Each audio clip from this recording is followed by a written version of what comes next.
back to the NCAA title game. It's being played tonight, Duke and Wisconsin. And let's go right to the phones and bring in Gary D'Amato of the Milwaukee Journal Sentinel, who covers the University of Wisconsin.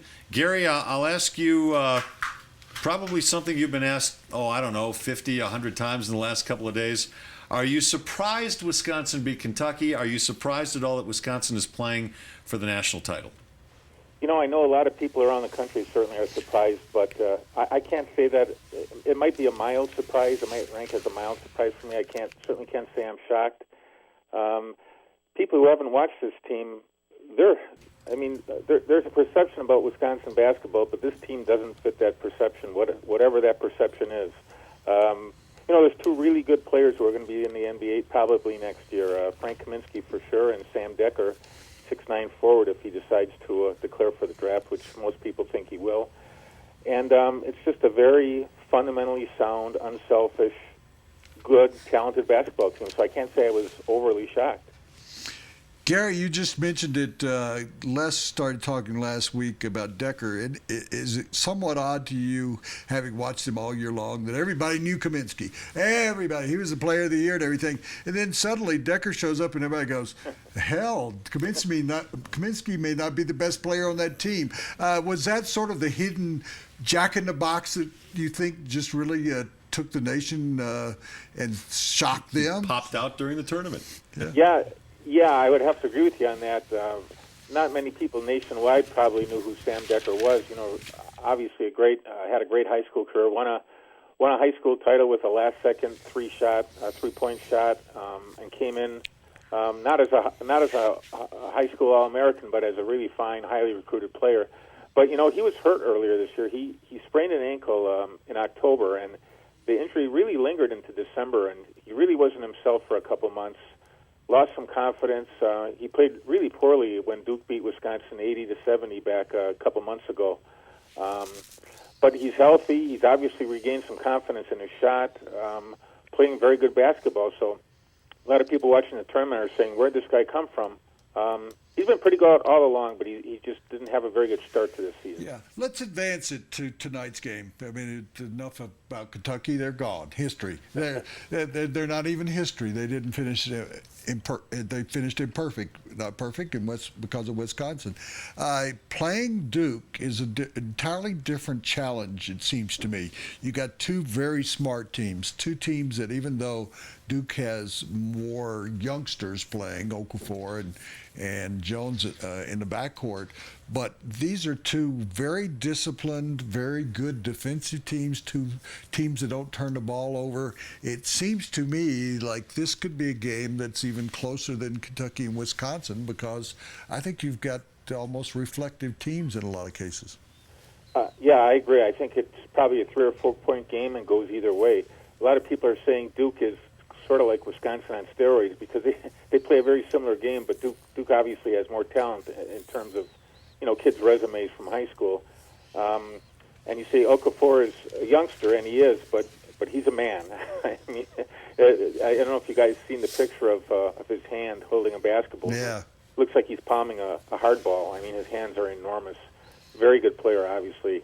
I see it going down to the wire and being a very close game. Gary, when we went into the Final Four, all we heard about was Calipari and Izzo and Krzyzewski, and Bo Ryan was kind of lost in all that discussion. And now we go into the final game, and it's Coach K, Coach K, Coach K.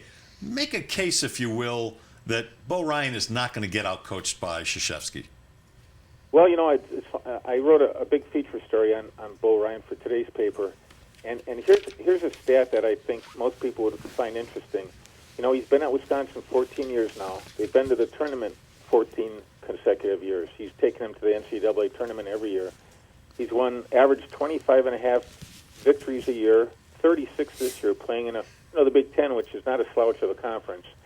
And he's done all this with exactly, over 14 years, one high school All-American on his team. If that doesn't tell you the guy can coach, I don't know what does.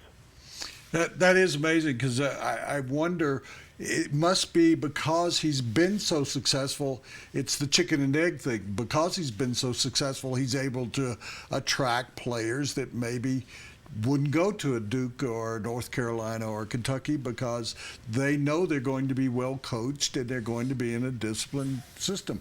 Is it the case, you think, when you've written the feature and you've been around him, what is it that is about him that players want to play for him that maybe wouldn't be considered for a Duke?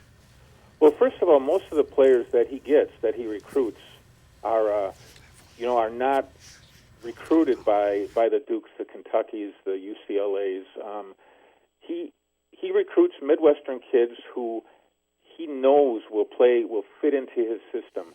And because he's recruiting that kind of kid, that's the kind of kid who knows that if he goes and plays for Bull Ryan, he's going to develop as a player and develop in Bo's system. And if you look at, Greg Gard, the associate head coach for Wisconsin, the other day called Wisconsin one of the best developmental programs in the country. I think he was underselling it. They might be the best developmental program in the country. Frank Kaminsky, who heard of him 2 years ago? He's Player of the Year this year. Yeah. I know that game is important, but maybe in Wisconsin today, more important is the fact that your team's getting blown out by our team.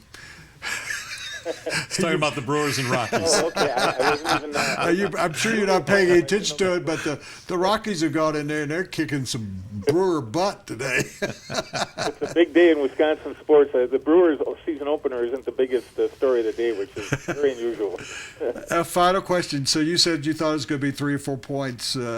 What would be the reason why Wisconsin would win tonight? Well, they lost by 10 points at their own place to Duke in December. But in that game, Nigel Hayes, one of the starting forwards, got in foul trouble early and was basically a non-factor. And as I said before, Decker was a non-factor with an injury. I think he scored 4 points and grabbed 2 rebounds in that game, which is about 17 and 6 below his tournament averages. So, with those two guys, with the team back to full strength, Decker playing at the top of his game and Hayes playing very well, they're a much better team. Now, so is Duke. So, but I just see Wisconsin back to full strength and very confident being able to play these guys very close. Gary, how do people get in touch with you? Follow what you read. Give us our .com or your Twitter account. Yeah, G D'Amato at jrn.com, and my Twitter handle is at Gary D'Amato Golf, because believe it or not, I'm the golf writer. I'm heading to the Masters from here. So we might call you later in the week to talk about the Masters then. Sounds good. All right, thanks. He's Gary D'Amato of the Milwaukee Journal Sentinel, and he's covering the NCAA championship game tonight. Gary, thanks a lot. We'll talk to you soon.